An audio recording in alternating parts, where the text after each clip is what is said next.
Hey there, you, me, and DC fans, and welcome if you are new. I am the stepson of Krypton, coming to you today with the first issue in the Mr. Terrific series, year one. Now, wasn't sure if I was actually going to do this issue or not, or even start this series. However, I thought with the Superman movie being less than a month away at time of recording, and Mr. Terrific is going to be in that movie, I thought, what a better way to go ahead and bring the character in and maybe give a little information to those who aren't as familiar with him. So, don't want to waste any more time. We're going to get on into Mr. Terrific number one.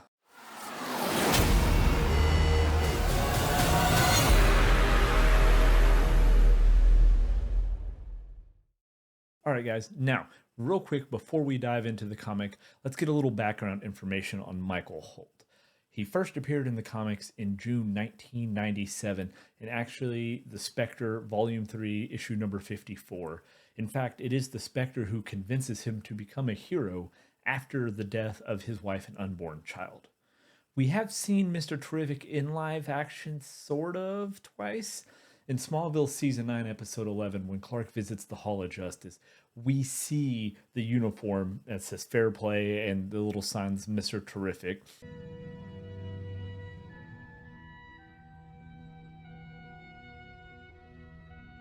Although we never actually get to see him.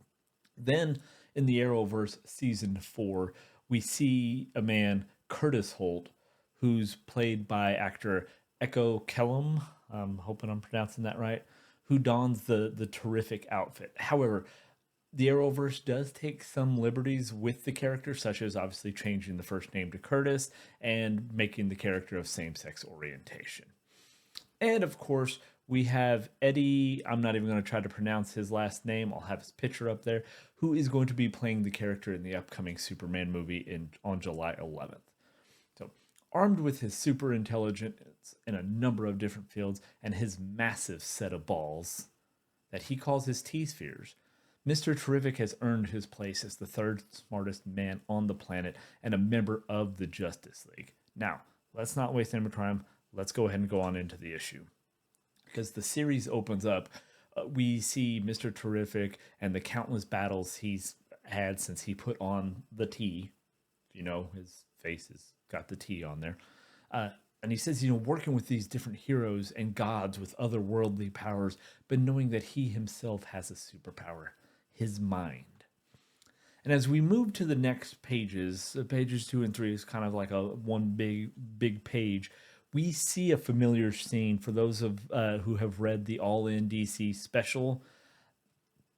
There's that fight with Darkseid towards the end of the issue. We see the heroes racing to the fight, but Mr. Terrific is kind of standing back, and we see him being surrounded by his T-spheres, and he's examining this Omega card, and he detects a familiar radiation on it. So we see Superman and Darkseid, and they're battling, and Mr. Terrific comments that Darkseid is like a force of nature. He's a hurricane. You don't beat a hurricane, you endure it. You endure him, right? And we see him mention that in the wake of Darkseid's defeat, he has left an interdimensional rift. And if this sounds a little familiar, we see the same rift right now currently being explored in the Justice League Unlimited series. And we see Michael plot a course for Gateway City. And again, if you have been following our Absolute Wonder Woman series, you know Gateway City is where Wonder Woman is now calling her home.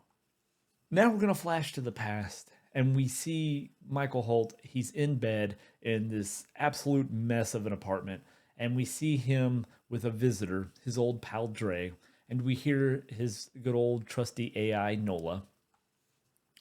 And as Dre and Michael continue to talk, as he's getting up and Dre's making him some breakfast, Nola is busy presenting the news, which includes hearing about Athena Prescott and her revolutionary technology that is getting ready to be unveiled to the city. And we learn that Michael has been secluded in what Dre calls his Fortress of Solitude ever since he lost his wife and unborn child, about 2 years now. And as Dre and Michael get ready to leave, we see them walking through Michael's workshop, and Dre calls out Michael's car, which he refers to as Etta. Again, Another absolute Wonder Woman reference because in the last issue, we just met Etta Candy, which, if you remember from the Wonder Woman movie, is Steve Trevor's assistant.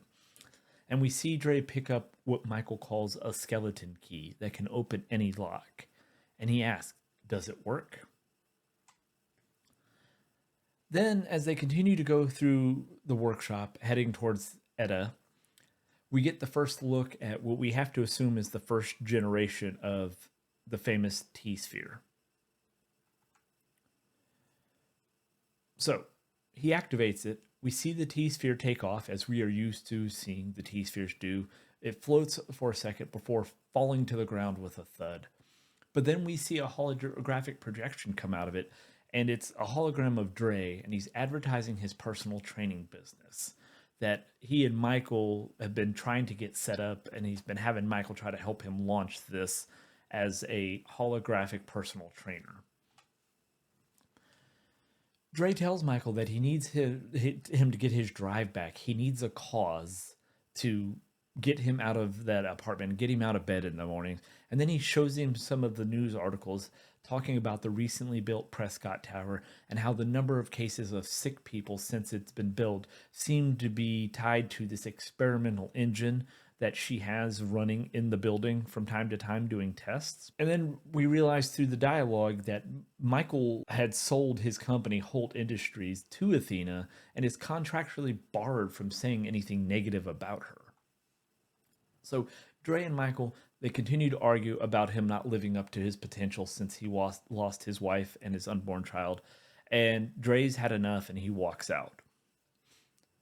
We then flash to a city hall meeting where we see Athena Prescott trying to get approval to turn on her new Nexus engine, which she claims will lower the constituents' power bill by 90%. And while one does voice their concerns about the illnesses that have been tied to the engine's running, it still gets passed and the engine is able to go online. We then flash over to, we see Michael and he's at his wife Paula's grave. Michael is telling her how she was his compass when he was lost, and that she were the stories that made up him, and that he feels like he has messed up, and we have to assume it's referring to selling Holt Industries.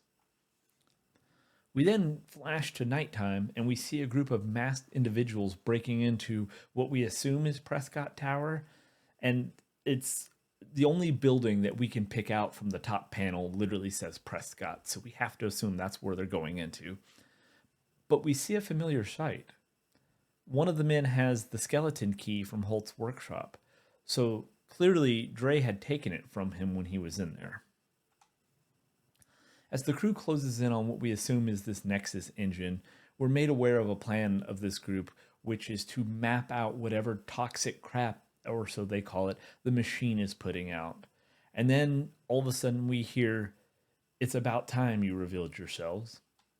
When the scene changes over, we see that the spy crew has run into Prescott's building military security, and some of the spy group is captured.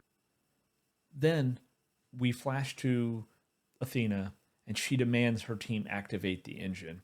And once turned on, we see all of the men doubled over in what looks to be an X-ray view, and it looks like they're being nuked. We see the glowing insides, which we gotta assume is the radiation, is whatever's causing these people to be sick. Michael is then woken up in the middle of the night from a phone call from Dre needing to be picked up. And if you hadn't already put it together, it shows he is one of the members of this group that broke into Prescott Tower. And he tells Michael that he doesn't have long, which, again, assuming is tied to the exposure from the engine. When Michael picks up Dre, he tells him he has proof of what that engine has been doing, saying that when it was turned on, he lost his team. And then we get a glimpse of what Etta can really do, because after he asks him to punch it, we see the afterburners of such get kicked on, and the car just takes off like a rocket. So Michael and Dre are driving for a while. They finally come to a stop up in what looks like the Hollywood Hills type of a windy roads. And Dre tells Michael that he got everything that went on in the tower on tape on his body cam. And then bang, Dre shot dead. We see him lying there. Michael's calling out, Dre, Dre. And at the bottom of the page, it says, the next issue is divine intervention. What makes me believe that we're going to see the Spectre come in because, as discussed at the beginning of the video, we know that the Spectre is the one that talks Michael into becoming a hero. All right, guys, so that wraps it for the first issue of year one of Mr. Terrific. So far, I thought pretty good. It's nice to kind of get back and see what happened to lead up to him becoming Mr. Terrific. I am very interested to see if we are going to see the Spectre come into this. I think that would be awesome. Also gives me hope for what we might end up eventually seeing in the movies. Let me know how you thought about this one. Of all of the all-in DC comics we've been doing here lately, especially with Justice League and even the Absolute series. How do you feel about this one? Are you excited for this series and to get a little more information on some of the characters that are going to be in the new Superman movie? And if you liked the video and you stayed here till the end, please consider giving it a like, subscribing to the channel, and having your bell notifications clicked, because we will continue to do this series as well as all the other comic book series that we have going on currently. And let me know if there are any other series of all of the all-in comics that you want us to do, guys. And to keep this video as short as is humanly possible, that is going to wrap it for me on this episode of You, Me, and DC. Until next time, guys, I'll see you then.